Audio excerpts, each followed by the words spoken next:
해외 산림자원 개발 전문 인력 양성 교육 프로그램, 우리나라 산림투자 지원 정책 및 제도 1. 먼저 이번 시간의 학습 목표와 내용을 살펴볼까요? 이번 시간의 학습 목표를 살펴볼까요? 이번 시간 이후 여러분은 해외 산림자원 개발 지원 제도 및 지원 정책의 개요를 이해하고 정부 간 협력에 대해 말할 수 있게 되실 겁니다. 또한 투자 신고의 전반을 이해하고 전문 인력 양성과 국고 보조 사업에 대해 설명할 수 있게 되실 겁니다. 그럼 본격적인 학습을 시작해 볼까요? 해외 산림투자 지원 정책 및 제도는 다양한 제도 및 활동과 연관되어 있습니다.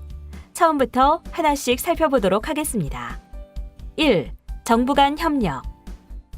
산림청은 해외 조림 투자 잠재력이 높은 국가들과 장기간의 협력 관계를 유지하고 있습니다. 인도네시아의 경우 산림청이 인도네시아 한국 대사관으로의 임업 주재관을 파견하고 2011년에는 한인리 산림협력센터를 설립하였습니다.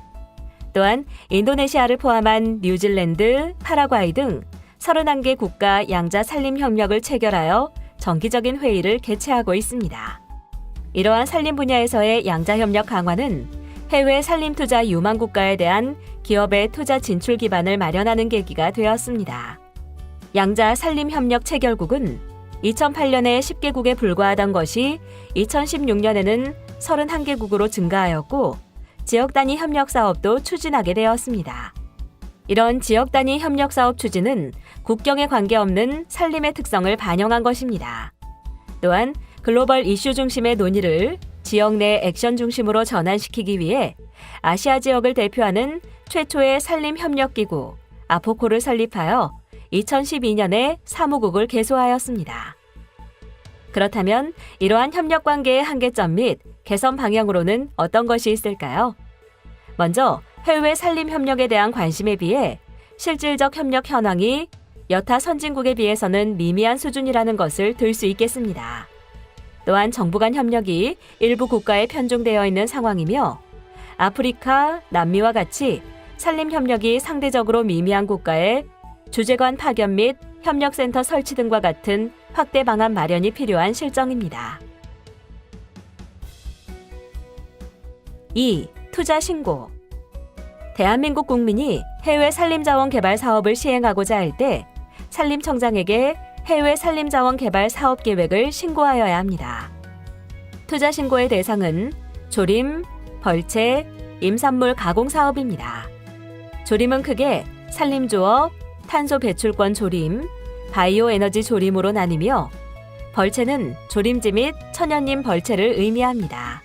임산물 가공 사업에는 우드칩, 목재 펠릿, 제제목, 합판, 단판, 파티클보드, 성형목의 가공산업 및 기타 산림청장이 정하는 임산물이 해당됩니다. 투자 신고 시의 신고 서류는 해외 산림자원 개발 사업계획 신고서, 사업계획서, 계약서 또는 이에 준하는 서류, 정관, 변경사유서 각 한 부입니다. 3. 사전환경조사 지원, 국고 보조 사업. 산림청에서는 국가 보조 사업으로 크게 사전환경조사 보조금과 융자금 지원의 두 가지 형태로 해외 산림자원 개발 사업체를 지원하고 있습니다. 그리고 이러한 사전환경조사 지원 및 융자 지원 사업 모두는 해외 농업, 산림자원 개발협력법에 근거하여 집행하고 있습니다.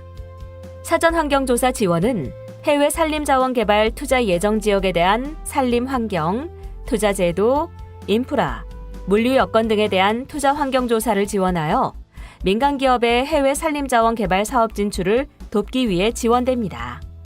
이러한 사전 환경 조사 보조금의 지원 규모는 2016년 기준 1억 5천만 원이며 한국임업진흥원에서 접수를 받고 있습니다.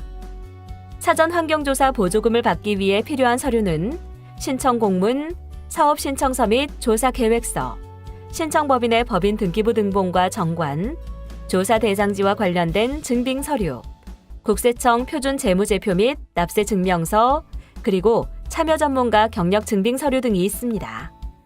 사전 환경조사 보조금을 지원하는 대상은 정관 또는 법인 등기부의 해외 산림 조사 사업을 포함한 해외 산림 자원개발 사업을 목적 사업으로 등재한 법인 중에서 대상지 확보 관련 허가, 지분 취득, MOU 체결에 따른 조사 대상지가 확정된 업체이거나 신청법인 자체의 해외 산림자원 개발 투자 결정에 따른 조사 대상지가 확정된 업체를 지원합니다.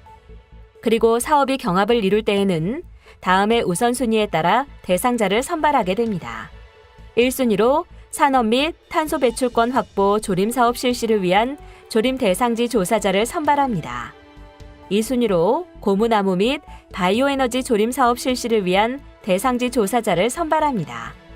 그리고 3순위로 조림목 활용을 위한 가공시설 및 목재 가공사업 투자를 위한 대상지 조사 또는 타당성 조사자를 선발합니다.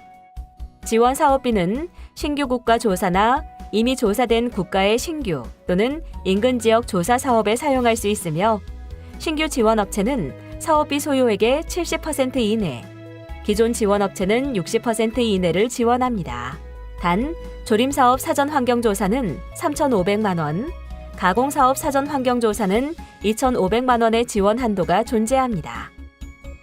보조금 지원 대상자를 선정하는 절차는 먼저 한국임업진흥원에서 사전 환경조사 업체를 모집하는 공고를 낸 후 1차 서면 심사에서 신청기업 평가 및 사업계획서를 심사합니다.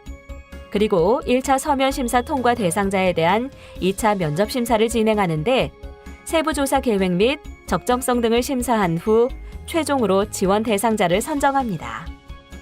선발된 업체에게 지원되는 보조금은 지원 결정액의 70%가 현지 조사 전에 먼저 교부되며 나머지 30%는 사업비 정산 후에 지급됩니다. 그렇다면 사전 환경조사 보조금에 지원하고자 하는 대상자들이 유의해야 되는 사항에는 어떤 것이 있을까요? 먼저 사업 종료 시에 조사 결과 보고서, 요약 보고서 및 정산 서류를 제출해야 합니다. 그리고 선정된 대상자는 사업 추진 설명회와 조사 결과 보고회에 반드시 참석해야 합니다. 또한 심사 결과에 따라 사업 계획을 변경할 때에는 지원 결정일 이후 10일 이내 변경된 서류를 제출해야 하며 조사 사업 추진 상황을 매달 말 한국임업진흥원에 보고하고 부득이하게 사업 계획을 변경할 필요가 있을 때에는 한국임업진흥원의 사전 승인을 받아야 하고 그 경우에만 보조사업 지원 항목으로 인정됩니다. 마지막으로 지원 대상자는 지원금액에 상당하는 보증보험증권을 제출할 경우에만 사업비 지원액을 수령할 수 있습니다. 오늘 학습은 어떠셨나요? 지금까지 살펴본 내용을 간단하게 정리해 보도록 하겠습니다. 이번 시간의 핵심 키워드는 지원 정책, 정부 간 협력, 투자 신고, 사전 환경 조사입니다.